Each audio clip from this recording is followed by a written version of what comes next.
दुर्योधना एक महिना आधी आणि शिष्टाई करण्यासाठी श्री कृष्णाला पाठवलं होतं. तू काय सांगितलंस? सुईच्या अग्रभागावर जेवढी जमीन राहते तेवढी ही देणार नाही. बघ, आम्ही तुझ्याशी युद्ध पुकारलं, आज तुझ्या डोळ्या देखत तुझं सगळं राज्य आमचं झालं. तुला मारून ते राज्य करण्यात आम्हाला कुठलंही स्वारस्य नाही. आम्ही राज्य करतोय हे बघायला तू जिवंत पाहिजे ना. लक्षात येतंय का? म्हणून तुला मी मारत नाही, जिवंत ठेवतोय असं म्हणून बलभीमाने गदा फेकून दिली. रथावरती चढला, शंखनाद केला आणि शंखनाद करून बलभीमाने गर्जना केली.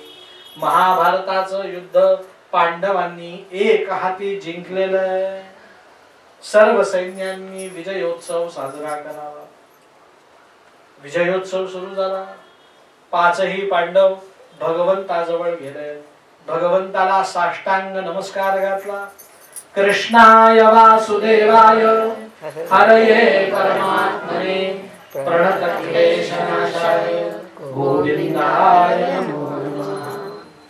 आमच्या भगवंतांनी सगळ्या पांडवांकडे स्मित हास्य करून बघितलं आणि सांगितलं, पांडवांनो, तुम्ही एक युद्ध जिंकलं, पण अजून खरं युद्ध आपलं सुरू व्हायचं आहे. म्हणजे कोणावरती? म्हणे अरे बाबांनो, तुम्ही युद्ध जिंकलं कुरुक्षेत्रावरती आणि तुम्हाला राज्य करायचंय हस्तिनापूरवर. आणि हस्तिनापूर नगरीमध्ये वर्तमान काळात राजसिंहासनावरती राजा बसलेला आहे. त्याचं नाव धृतराष्ट्र.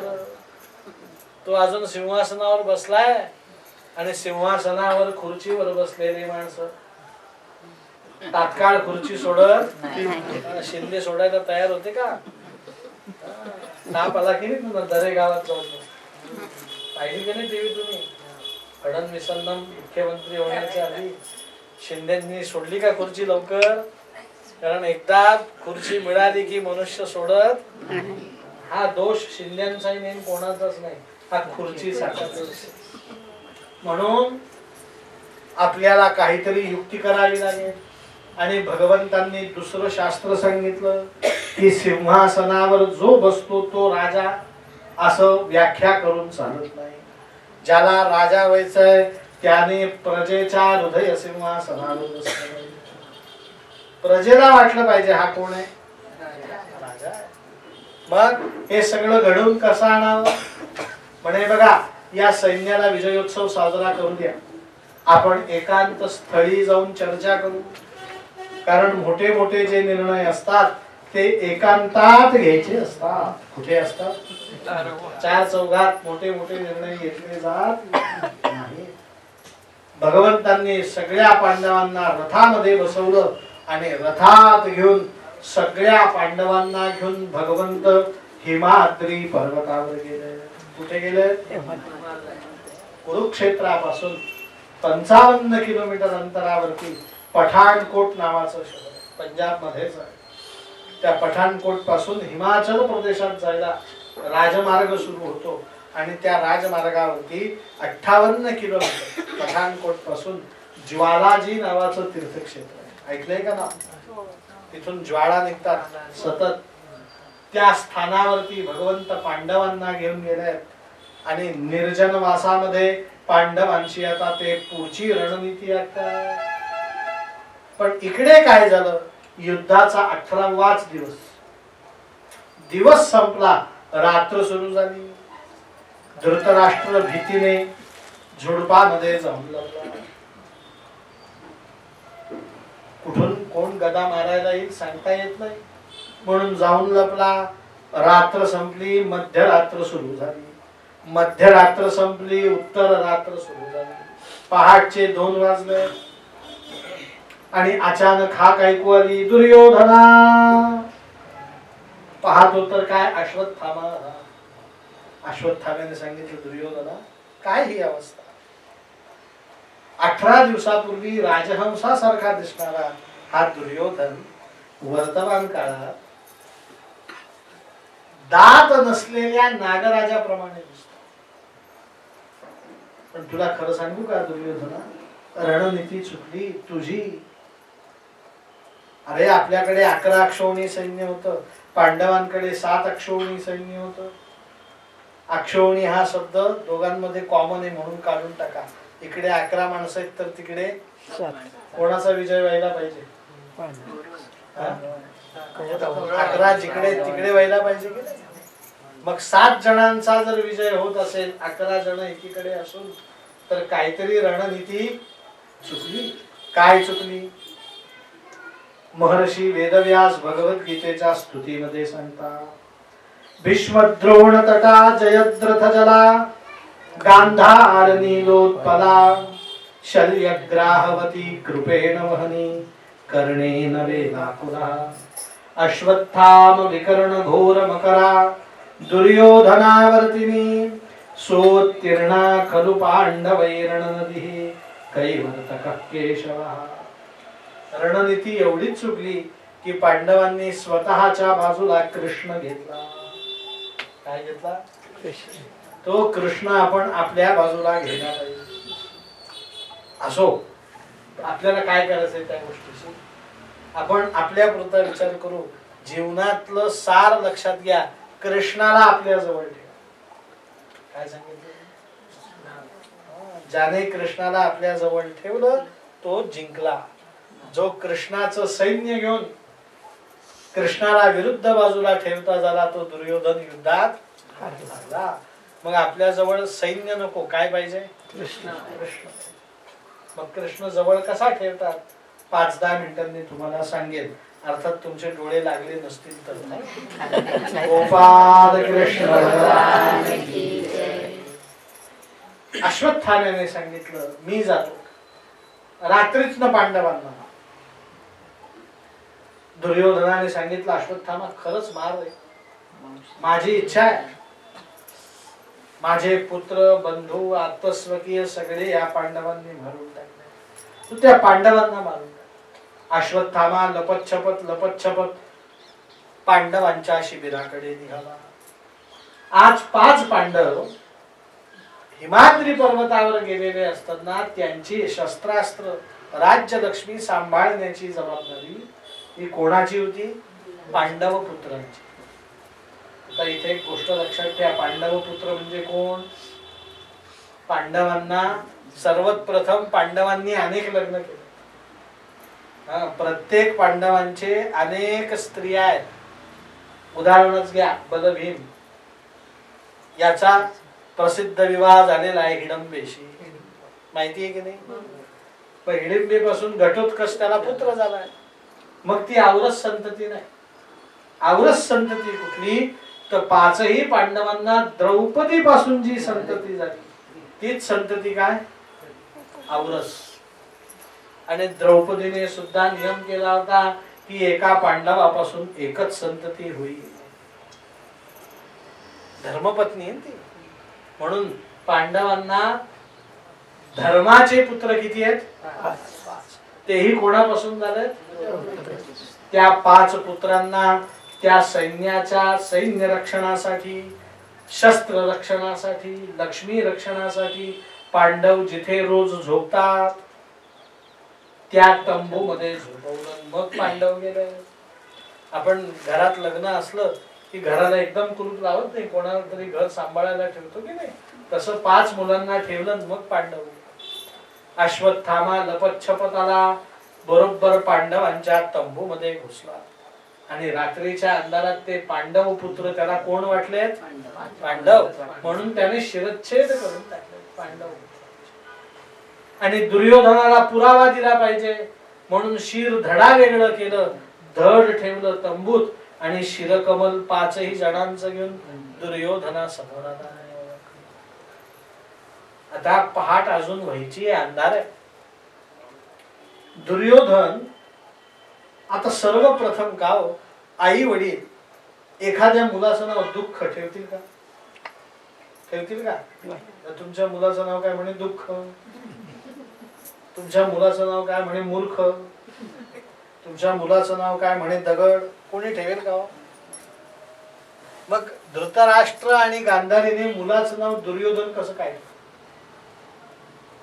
दुर्योद्धा, वाईट योद्धा, असं कोणी नाव ठेवेल का? लक्षात ठेवा, महाभारतात दुर्योधनाचं नाव सांगितलंय सुयोधन. काय नाव आहे?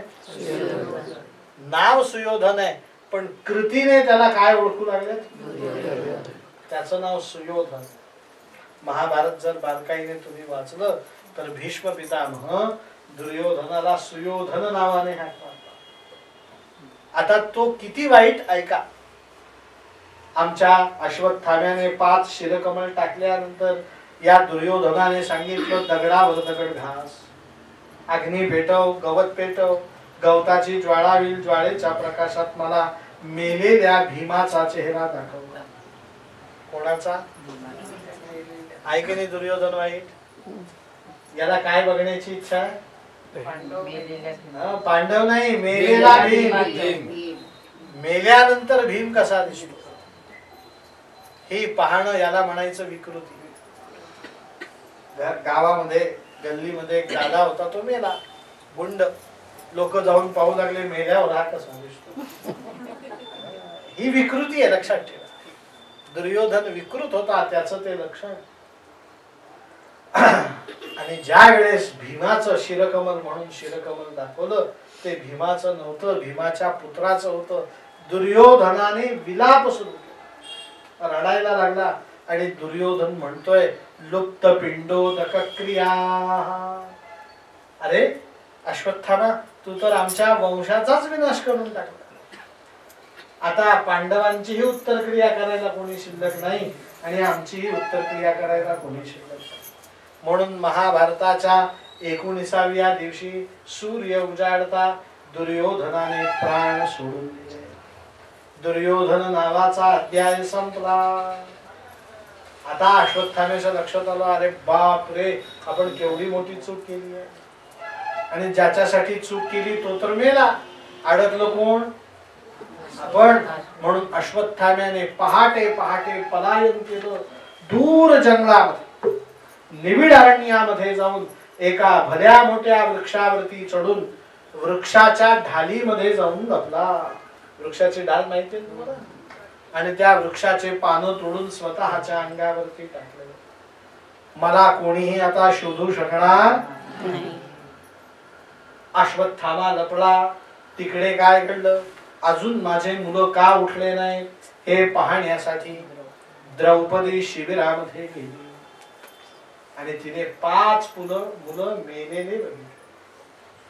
सूत मुनी शौनकादिकांना सांगतात, माता शिशूनां निधनं सुतानां निशम्य घोरा परितप्यमाना.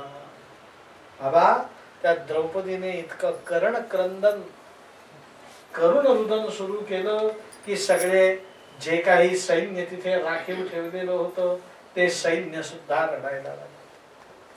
सांगितलं भागवतात की भगवंतांनी प्रत्येकाला हृदय दिलेलं आहे आणि हे हृदय प्रत्येक आघात झेलायला समर्थ आहे. आई गेली हृदय झेलतं, वडील गेले हृदय झेलतं, पती गेले हृदय झेलतं, पत्नी गेली हृदय झेलतं.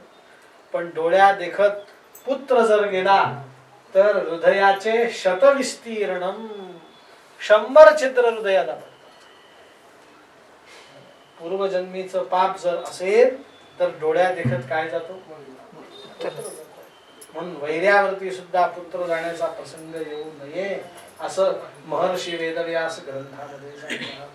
माता शिशूनां निधनं सुतानां निशम्य घोरा परितप्यमाना. 2 सैनिक सावध झाले. वायू वेगाने घोडे घेऊन पांडवांना निरोप दिला. पांडव तिथे आले आणि पांडवांनी तो करुण प्रसंग पाहिला, रडायला सुरुवात केली. सर्वप्रथम सावध झाला अर्जुन आणि अर्जुनाच्या लगेच लक्षात आलं, हे नीच निंदनीय कृत्य करणारा दुसरा कोणी जर असेल तर त्याचं नाव काय? अश्वत्थामा. मी कथा विस्तार करत नाही पण तुम्हाला सांगतो अर्जुनाने कसं ओळखलं. कारण कौरव पक्षामध्ये अगदी बोटावर मोजण्या इतके माणसं शिल्लक आहेत. एक भीष्म पितामह, ते शरपंजरी पडले. कृपाचार्य, ते हस्तिनापूरला निघून गेले. राजा कृतवर्मा बलरामाचा सेनापती होता, नारायणी सैन्याचा, तो द्वारकेला निघून गेलाय आणि राहिला होता चौथा कोण? अश्वत्थामा. मग लगेच ओळखलं हे नीच निंदनीय कृत्य करणारा कोण आहे? आता मनातला विचार किती खरा आणि किती खोटा? मला असं वाटतं अश्वत्थामा आहे. मग हा खरा का खोटा विचार? आपल्याला प्रश्न पडणं स्वाभाविक आहे, पण अर्जुनाला पडला नाही, कारण त्याच्या समोर खरं का खोटं सांगणारा कोण होता? आरसा. त्याचं नाव काय? गोपाल कृष्ण. भगवंतांनी फक्त अर्जुनाकडे पाहिलं आणि हृदयाने सांगितलं, हृदयाचे हृदयी सांगणे, की अर्जुना तू विचार करतो तोच योग्य आहे, मारणारा अश्वत्थामा आहे म्हणे. मग भगवंता पाहता काय? रथ तयार करा. तात्काळ भगवंत गेलेत आणि सुंदर रथामध्ये बसून आले. परीक्षिताला ही कथा का सांगताय? शुकमुनी याच्या प्रस्तावनेची ही कथा आहे. सूत महर्षी शौनकादिकांना सांगतात. त्या सूत महर्षींनी शौनकादिकांना एक रहस्य सांगितलं. म्हणजे कालपर्यंत 18 दिवस भगवंत रथच चालवत होते. आजही 19व्या दिवशी ते रथ चालवत आहेत, पण 2 दिवसाच्या रथ चालवण्यामध्ये फरक आहे. म्हणजे काय फरक आहे? म्हणे कालपर्यंत भगवंत रथ चालवत होते, तो अर्जुनाचा रथ होता. आज भगवंत रथ चालवतायत, तो कोणाचा रथ आहे? निज रथम, स्वतःचा रथ आहे, जो द्वारकेतनं भगवंत घेऊन आले. परब्रह्म नारायणाचा रथ आहे.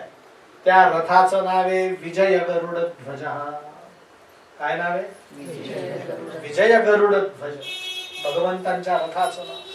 या रथाचं वैशिष्ट्य सांगितलं. या विजय रथाला ध्वज आहे, ध्वजावरती गरुडाचं चिन्ह.